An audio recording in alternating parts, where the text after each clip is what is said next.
Hello to all the Peak mentors, board members, and volunteers who decided to watch this training on helping leaders navigate culture.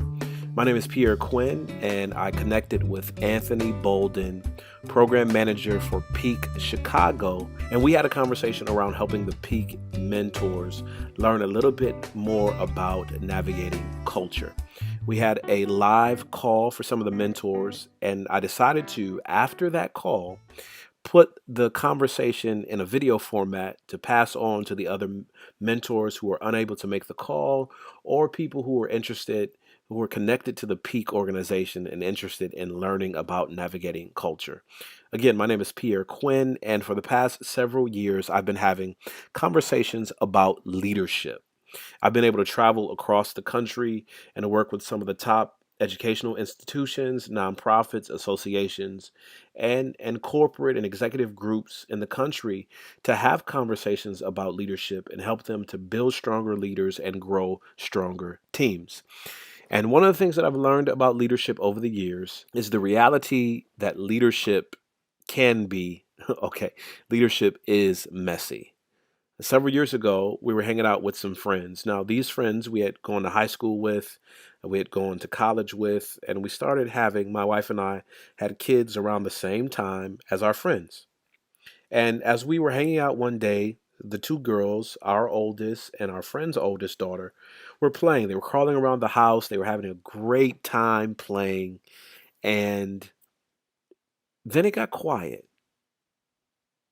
And if you're a parent, or if you're an aunt or uncle, grandparent, if you've taken care of children in any capacity, you know that silence is sometimes a cause for alarm. So if it's quiet where kids have normally been playing and making a lot of noise, it's only a handful of things that could be possibly going on. The kids are sleeping, the kids are eating, the kids are engaged in some play activity. Today, maybe kids are locked into a digital device. But sometimes it's the fact the kids are making a mess. So I went to go find the girls in our place, and I walked into one of the bedrooms and I found them. And when I saw them, I couldn't help I couldn't help but laugh. And I went back out into the living room area and I called the moms to come and see what had transpired. So they get up, they walk into the room, and they start laughing. And what happened was the girls had found some petroleum jelly, some Vaseline, and they had plastered themselves. They weren't quite potty trained yet, so Vaseline was part of the diapering pull up routine. And they had plastered themselves all over their face and hands and hair and the carpet. The Vaseline was everywhere. And what the moms did was they walked into the bedroom, they picked up the girls, and they proceeded to take them to the bathroom to get them cleaned up. Now, what the moms didn't do was they did not stand outside of the room and call for the girls to come out of the mess and then direct the girls to the bathroom. No, they went into the mess with the kids and started the process of carrying them out. And good leadership, good mentoring is the same way because life is messy. Life oftentimes is messy. And in order to be a good mentor, you can't just yell out commands from a distance. You can't just persuade from far away. In order to be a good mentor and have a good mentor mentee relationship, it requires you to do life together. And sometimes that can be messy. And part of the messiness comes from trying to navigate culture. Well, what do we mean by navigating culture? Well, we know there are norms and systems of organization and expectations for any dynamic, for any environment that we go to. Our work has a culture. Our home has a culture. The when we go to a sporting event, that's a different culture. When we're hanging out with friends, that's a different culture. And most of us do a very good job of navigating, of shifting back and forth from one culture to another because as adults we've learned to navigate it. We've learned to manage the expectations of those cultures. And one of the things that's effective for our young people to be able to do, our mentees, is to learn some of the skills that we have learned over the years. How do you adapt? How do you navigate cultures? When we talk about culture, there's some stuff that's pretty common when we're talking about music and dress and cooking and games and drama and books. That constitutes a lot of our conversation on culture. Now, we get into some problems when we think that that conversation about those things that are in our primary awareness section, we get into problems when we think that's all there is to know about culture. There are some things about culture underneath the surface. You know, when you're looking at an iceberg, it's what's underneath the surface that can potentially be the most dangerous. So, when we're talking about deep culture, we're talking about what do you do with your eyes when you're having a conversation with someone. We talk about the pace in which you work, how you conceptualize beauty, your definitions and notions of leadership. What's the expected way to handle things when emotions run high? How do you manage your time? How do you arrange your physical space? All of those have to do with deep culture. So it's important to help our mentees, to help our young people understand and be able to assess the different cultures and environments in which they reside. Because those of us who do a very good job at navigating culture end up experiencing the most success in our lives. Now, the first one that you have to have a better grasp on so that you can help your mentee have a better grasp on it is the culture of you. Now you can go back to that idea of things that are below the surface. And the truth is we're all bringing stuff to the next relationship, to the next encounter, to the next business deal, to the next meeting. We're all bringing stuff. Sometimes we're bringing baggage. Sometimes we're bringing the memory of a previous encounter or exchange. And we need to be very careful of what we're bringing into the mentoring relationship. It's a pretty good idea to take some stock of yourself, to take an assessment of yourself, and know what your strengths are, know what your challenges are, know what the areas are that you need to shore up, and begin to make a plan to actually do what you've been made aware of. And during the live call, someone asked, how can we navigate this mentoring relationship and help to hold students accountable? And a great way to do that is through joint accountability. So if your mentee needs to reach an academic goal, what's a corresponding professional development goal that you can create for yourself and you can ask your mentee to help you hold you accountable for reaching that particular goal. And you will find through that joint accountability system that the mentee trusts you more and both of you are more productive. Another culture to navigate, to be able to navigate, is popular culture. Now, I'm trying to figure out in terms of how cultures go and trends go. Did you know that fanny packs are back in style? Did you know that champion sweatshirts are back in style?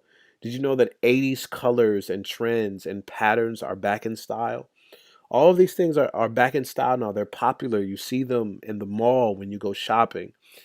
And it's helpful to know what does popular culture say is relevant.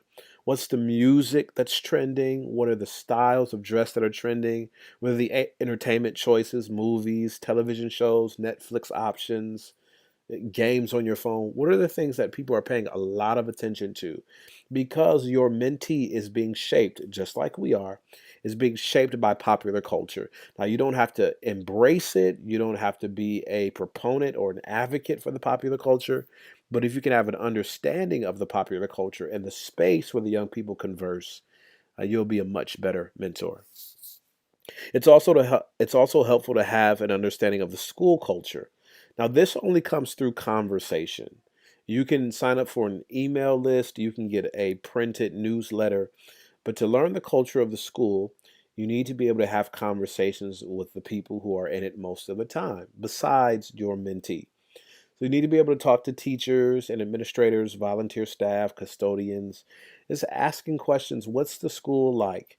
Maybe what are some of the challenges here? What do you feel like in your perspective the students need in order to be successful?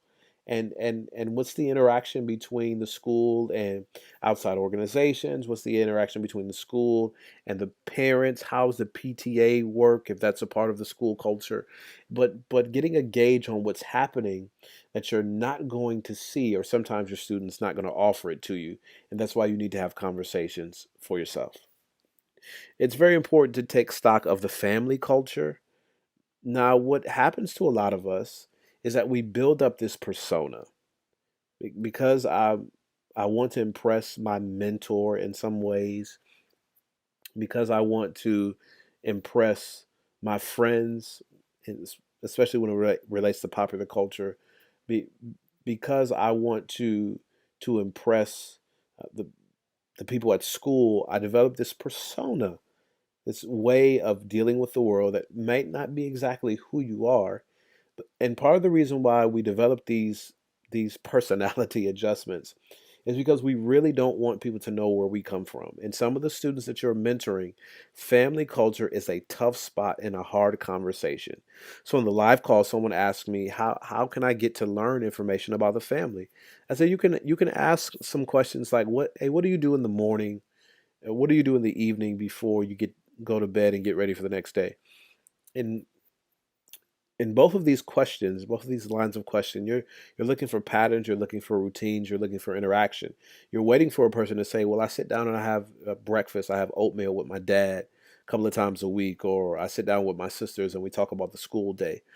And it's through those types of questions that you may be made aware of some of the challenges that are going on in their family culture. Now you got to be careful and tread lightly because you're not the parent, you're not the primary caregiver. You are the supporter of them as their mentor. And the more conversations you can have about the family life, the better position that you'll be in. Now, it's helpful to understand that students aren't just taking full measures of every culture that's influenced them.